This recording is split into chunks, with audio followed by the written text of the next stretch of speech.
Hi everyone, in front of me I've got Blackview Tab 12 and let me share with you how to reset app preferences on this device. So first of all we have to enter the settings, and in this left section let's find apps and notifications. Now we have to tap see all 46 apps, of course 46 in my case, you can have different amount of apps. And here we have to tap on the three dots icon in the right upper corner. Now let's enter reset app preferences, and as you can see here your device is informing you what actually it will reset. So the preferences for disabled apps and the notifications, default applications for actions, background data restrictions for apps, and any permission restrictions. What's more, no worries, you won't lose any app data, so simply tap on reset apps. Alright, and basically that's all.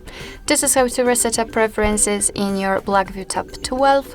Thank you so much for watching. I hope that this video was helpful, and if it was, please hit the subscribe button and leave the thumbs up.